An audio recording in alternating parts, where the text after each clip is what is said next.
Hannah, I'm back home, as you can see. I mean, you saw me the other day, so I think you're aware that I'm back home and that wasn't actually a hologram. But I'm home! So as you can tell, I don't look cute right now.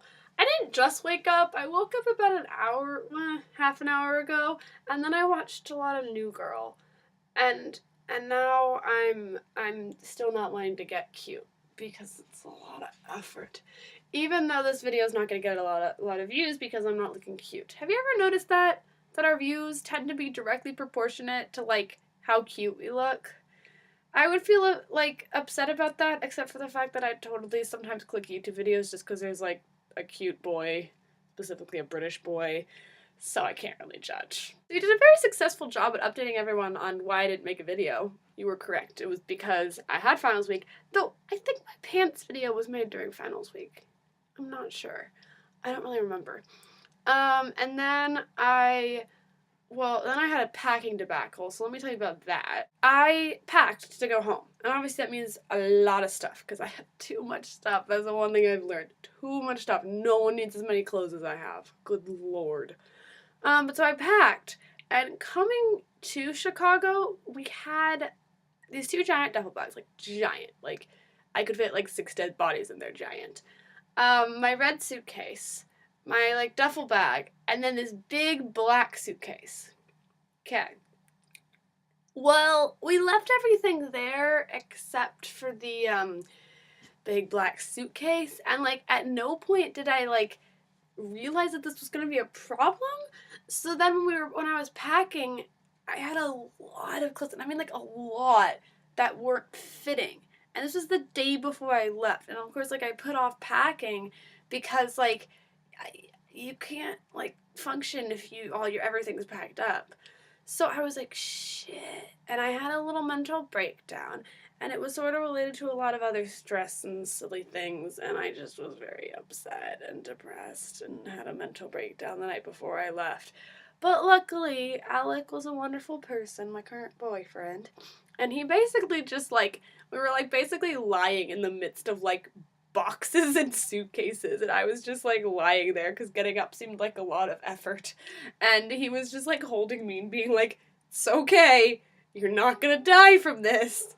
But then his dad was in town to help him move to an apartment, or kind of move to an apartment. Anyway, and so his dad actually left the next morning early to go to the Home Depot to get boxes, so that I used boxes. So that was lovely. So then after this whole debacle, I went home, and that night I went to see The Tempest at Cal Shakes because, like, if I waited, I wouldn't be able to see it at all. And then the next day I packed I unpacked from school, and I packed to go to Ireland, and then we left. Then.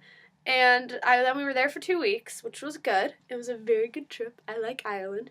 It was a lot of family time, so close to after, like, having had no family time from school. Like, don't get me wrong, I missed my family at school, but that didn't necessarily mean that I, like, wanted to be with them 24/7. But I did like it, and Ireland's amazing, and I want to go back there. It's just, like, it's so pretty. And, like, I know that's, like, obnoxious to be like, oh, it's pretty, because, like, a lot of places are pretty. But no, you don't understand. Like, the difference with Ireland is it's not, like, as settled as a lot of other places. So, like, there aren't all these ugly towns. There's, like, cute little towns and, like, ancient-looking buildings, and then just countryside. And so it's gorgeous, like, every inch of it. And it's also just got this very chill feel because the people there are very jolly.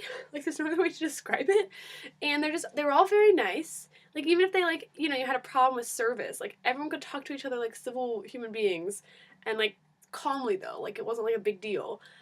Unlike America, where people tend to get, like, really upset about things, like packing. And everyone was able to, like, joke about themselves, which I really appreciated. Like, they didn't take things too seriously. They didn't take themselves too seriously. So it was lovely, and I want to go back there to write, because, God, that place is, like, inspiring for any kind of art. Then we went home after 2 weeks. And of course, it's a long frickin' flight because it's Ireland. And the next day I had my nose surgery, which was fine. The actual surgery itself was fine. because, like, you know, I was lying there and they were all like putting IVs in and asking me questions, and then they rolled me into the room. That was probably the weirdest part, actually getting rolled into the room, because, like, how often do you get the perspective of lying on a bed while someone's pushing you? Not often. And then I woke up like about 2 seconds later. Well, it felt like 2 seconds, which it was a couple hours actually, and I was like, oh, so that's over. And I felt, you know, pretty fine. Not bad. And they let me out of recovery area 1 because I seemed to be doing so well, and I went to recovery area 2. And recovery area 2, you know, the, like, all the numbing stuff from, like, the surgery, all the, like, anesthesia started to wear off. So I was like, oh, my nose is starting to hurt. But I mean, it wasn't bad. It was like, on a scale of 1 to 10, it was like a 2 to 3. And so they gave me pain stuff in my IV. And then we ran into the problem, because it turns out I'm incredibly sensitive to this stuff. I don't know if I'm, like, allergic or just super sensitive, but I got super nauseous. I got super hot. Like, oh my god, I've never been so hot in my life. I started throwing up a lot. They had me not eat within like 12 hours of the surgery, so I didn't even have anything to throw up. So like, during the surgery, this is all gonna be so gross, I don't care. During the surgery, all the blood from your nose, like, goes down into your stomach. Well, a lot of it does. So, I mean, the throwing up could have been a combination of just your stomach not liking having blood in it, and, the meds. But, so I was just basically throwing up blood, which is really creepy. And then oh god, I felt awful. And, like, I thought I was ready to go at one point, and then I just started throwing up again. Oh, it was bad. It was really bad. And, like, my mom was by my side, and, like, literally at that point, like, you're like, okay, this is why you're my mother, because, like, no one else on earth would be willing to stay with you during that. It's gross. And then they gave me this padding stuff. Like, my nose wasn't, like, all covered in stuff. They just gave me this padding stuff under here because my nose, you know, was dripping blood. And so I had to keep changing that. So that night, I really didn't sleep because I had to keep changing that. So that was also obnoxious, because not sleeping does not lead to a happy Caety. So the next day, I was also kind of like, ugh, because I felt bad and I was still dripping blood, and I hadn't slept. My grandma said I looked like green. But the next day after that was a lot better, and then it just kept getting better each day. It didn't get totally better until they took the stuffing out, because I had all the stuff in my nose. They took that out on Monday. And then I felt a lot better. But when they took it out, it's weird because they're, like, basically sticking shit in your nose and, like, pulling it out. And first of all, that's just weird. And second of all, it's like, you think of your nose as just sort of what's on your face, but your nose actually goes way back more into your head, and you don't normally obviously feel those parts. But when they're doing, like, pulling this stuff out, you're feeling that. And so it's very odd, and it's also just all this pressure. It doesn't, like, hurt really, but it's so much pressure. And I actually almost fainted, which apparently is a normal response because, I don't know, that hit some nerve or something.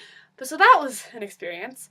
And then now I'm still not, like, perfect. I still can't totally breathe through my nose, but I'm also doing a saline rinse twice a day because I still got left over from the surgery, so hopefully that's why. Goodness. I will, of course, see Abraham Lincoln Vampire Slayer with you. I was always planning on seeing that. Looks great.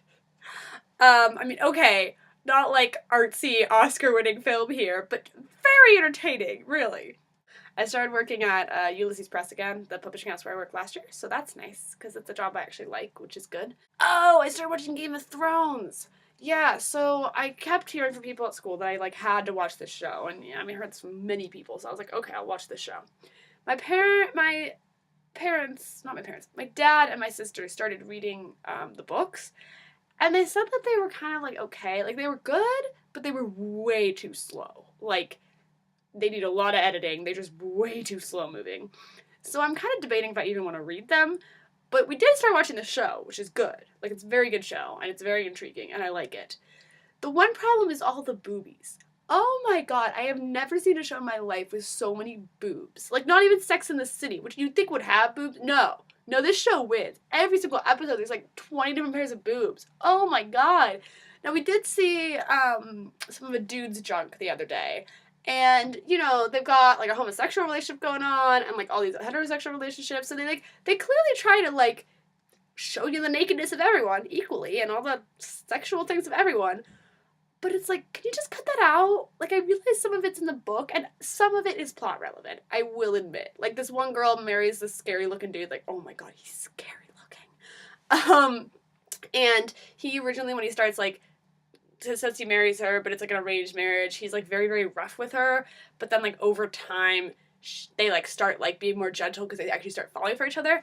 Okay, I will admit parts of that are relevant to the plot, but like people having a conversation about the like heads of state while they're in a whorehouse. Can we just move the location, maybe? All right, I have to pack for Kirkwood, and I can't get all the fridge stuff. One thing I have to go. But I love you. You should watch Game of Thrones. I don't like your jumpsuit, and I will see Abraham Lincoln Vampire Hunter Slayer with you. Okay, DFTBI.